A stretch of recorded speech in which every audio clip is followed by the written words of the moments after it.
السلام عليكم. سالفتنا اليوم حصلت فيها المنطقة هذه اللي احنا فيها الحين، وتحديدا فيها المستشفى هذا اللي قدامنا، مستشفى العدان. السالفة حصلت قبل 20 سنة في سنة 99. دخلت يوم من الأيام مرة معاها زوجها إلى أحد المخافر. طبعا المرة كانت منهارة وكذلك الزوج، بكي ونواح، وكان بحالة مأساوية. يعني رجال الداخلية انصدموا، شو السالفة؟ عسى ما شار، اهدي يا أختي، اهدي يا أخوي، بلغونا شنو السالفة علشان نحل لكم المشكلة. قالوا يبا ولدنا انخطف.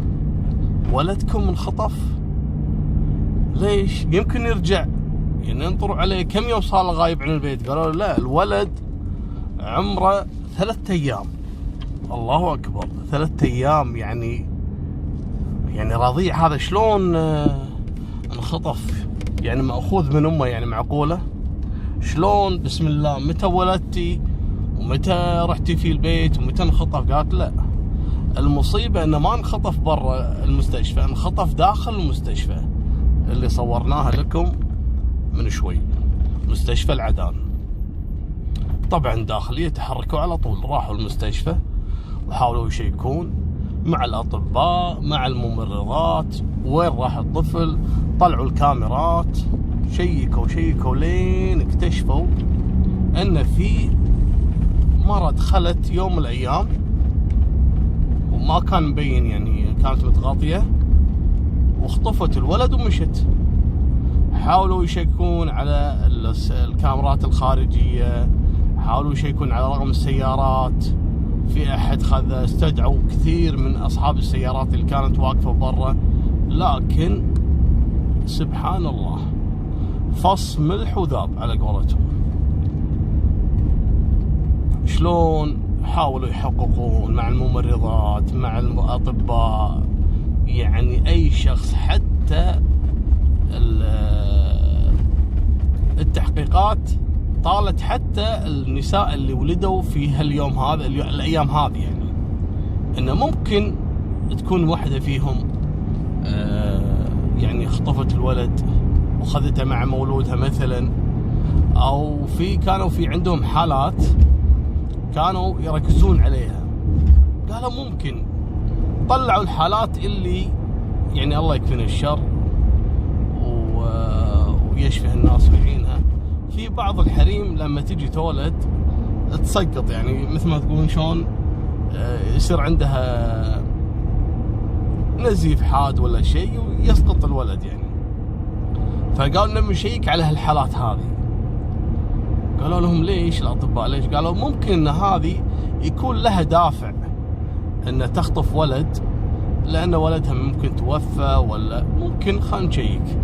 ففعلا شيكوا، يعني فوق همهم هالمساكين فاقدة ولدها ولا بنتها بالولادة ولا إجهاض، فوق ما إنه يشيكون عليهم هل عندهم طفل هل كذا، يعني تقول ممكن أعوض فيه، يعني ممكن. المهم، لكن كل هالبحث هذا ما منه فايدة. الولد اختفى اختفاء كامل، ولا قدروا يتوصلون حق أي خيط يدليهم على الولد. طبعا الأم دخلت في حالة هستيرية لدرجة يذكرون إنها قعدت 3 سنوات وهي رايحة رادة على المستشفى يوميا. صارت زبونة عندهم معروفة، هذه أم الولد اللي مباق يعني، والكل كان مقدر يعني وضع الأم هذه المسكينة. رايحة رادة على المستشفى وعلى المخفر. سمعتوا شيء؟ جاكم خبر؟ في علم عن الولد؟ أبد ما في شيء. المرة يقول لك من كثر ما صارت فيها مسكينة هوس إنه ممكن تلقى الولد، تقوم من الصبح أول شيء تروح تشيك، ترد تشيك العصر، ترد تشيك بالليل، مرات تقعد عند باب المستشفى بالساعات. ما ألومها يعني المرة هذه، سبحان الله، يعني فقدان الظنة يعني شيء مؤلم جدا. يعني الله لا يحطكم هالمواقف هذه يا رب العالمين. المهم بعد 3 سنوات حصلت واقعة ثانية. شو السالفة؟ أنا أقول لكم شو السالفة. بعد 3 سنوات وهذا الشخص اللي بلغ كانوا من إدارة المستشفى، بلغوا رجال الأمن يبا عندنا حالة اختطاف طفلة. شلون؟ شو السالفة؟ عسى ما شر. احضروا ولا أبو الطفلة كان موجود سوري الجنسية، وهذا كان الشخص هذا أنا لي علاقة فيه لأنه كان يعمل في الصحافة، فاللي معرفة فيه يعني. فحضرنا الواقعة، شفنا شو القصة وكذا. قالوا يبا ترى في طفلة مخطوفة وصار لها تقريبا 3 أسابيع، لأنها كانت كانت مولودة قبل وقتها يعني. فتعرفون يحطونهم في نفس الشيشة أو الحضانات، فتكون شنو في الحضانة هذه علشان ينتبهون عليها ويراقبونها ويعوضونها الشيء اللي ناقصها يعني من فيتامينات أو غيرها يعني. لذلك اضطرت أن تخليها الأم في إدارة الخدج، هذه يسمونها أطفال الخدج، لمدة 3 أسابيع. بعد 3 أسابيع راح تبي تستلم بنتها خلاص. قالوا لها أي بنت؟ قال شنو أي بنت؟ قالت بنتي فلانة سورية طبعا. قال لا، دوروا من اللي استلم البنت هذه وكذا، دوروا ما لقوا البنت. طبعا اللي كان قديم في المستشفى عرف ان هذه نفس الواقع اللي حصلت قبل 3 سنوات، الطفل اللي انفقد يعني. فالكثير قالوا خلاص الله يعوض عليها، لان طفل صار له 3 سنوات يدورون عليه ما حد حصل وين مكانه، وهذا الضحية الثانية. طبعا اذكر هذا ابو الولد السوري، بما انه كان يشتغل بالاعلام فكان يمر علينا ويطلب ان احنا نسوي له مناشدة، وفعلا سوينا له مناشدة في الجريدة حق المجرم، انه يقول له والله اذكره يا جماعة، يقول له انا ما راح اشتكي عليك وراح اتنازل عن اي قضية تواجهك، فقط الله يخليك رجع بنتي، انا ما ابي من الدنيا شيء وانا كذا يعني. والله كان يكسر القلب. وكذلك الام المسكينة صارت مجنونة رسمي يعني، ما خلت جريدة، ما خلت تلفزيون، ما خلت مخفر، ما خلت تمشي وتسولف مع نفسها، ما تلام. نفس قصة الأم اللي قبلها بعد. المهم مالكم بالطويلة، وهني فعلا مالكم بالطويلة، لأن حصل موقف عجيب غريب، اللي هو بعد الواقعة هذه مات الطفلة تقريبا 4-5 أسابيع، جاهم بلاغ إن في ولادة منزلية.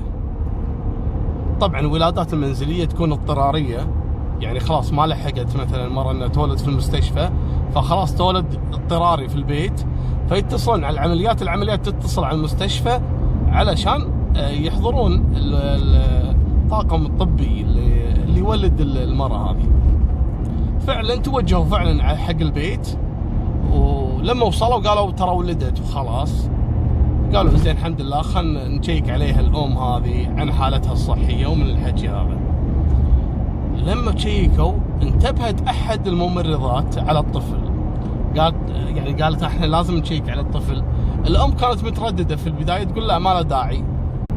قالوا لها شنو ما له داعي؟ لا لازم نشيك على الطفلة، لأن احنا راح نطلع لها أوراق رسمية انها ولدت في المستشفى واحنا نكون عليها شهود يعني، لذلك لازم نشيك عليها. اضطرت الأم انها توافق.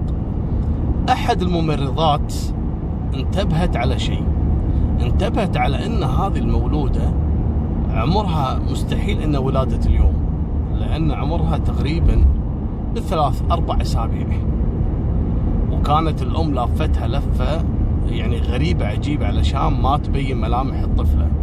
لذلك الممرضة ما تكلمت في البداية، سوت الاجراءات وفحصت البنت ومشت.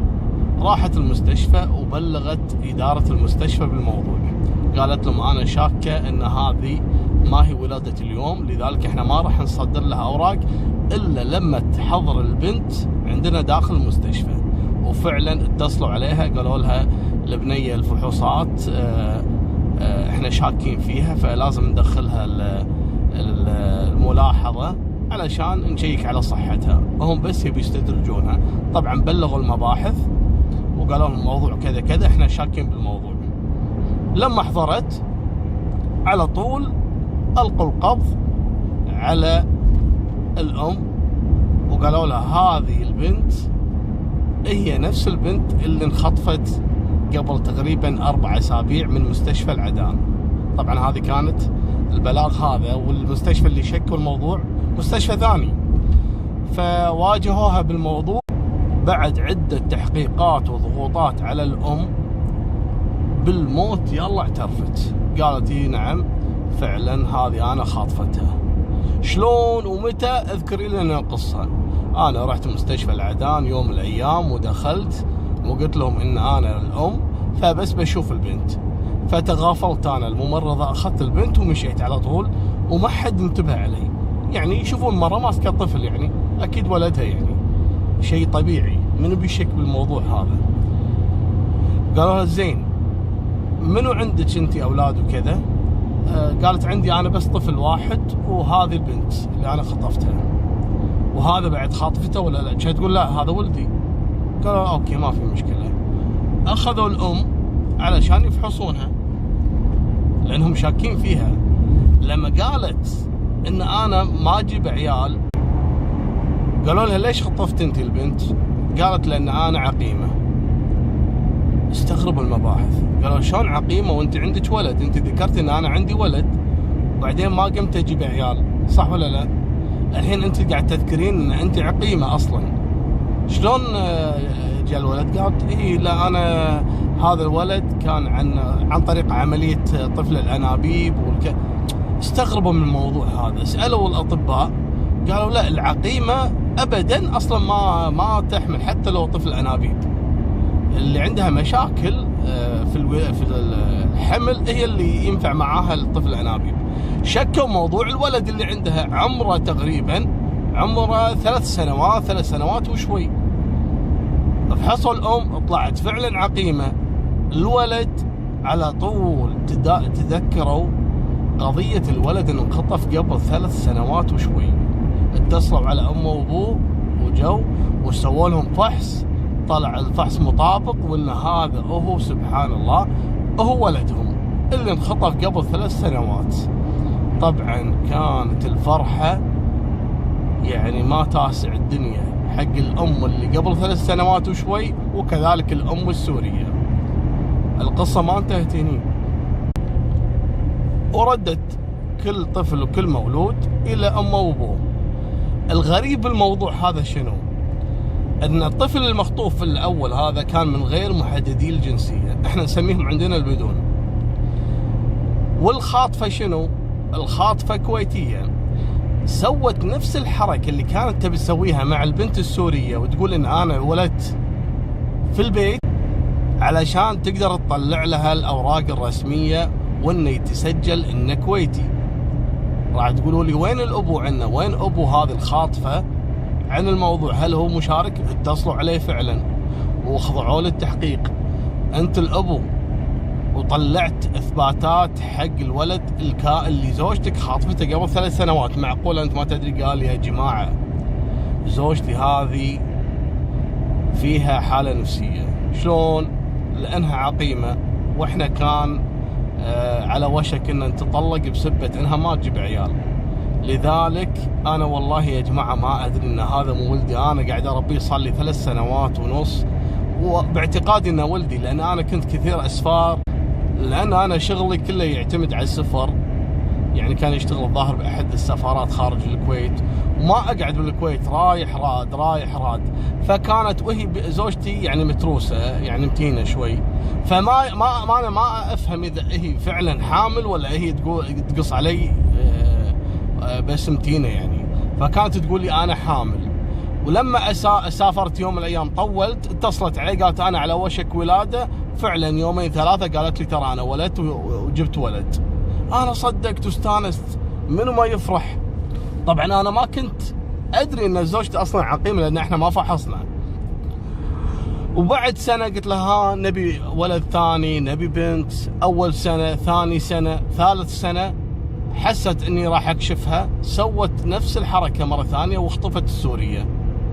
وانا ما كنت ادري لان في اهم ما انا كنت مسافر وانا على بالي هي حامل. اتصلت علي قالت لي يبا انا ولدت. انا كنت مصدوم يعني، بس انا ما افهم بالامور وانا مو متزوج الا هالمره يعني، انا ما افهم بامور الولاده والحمل.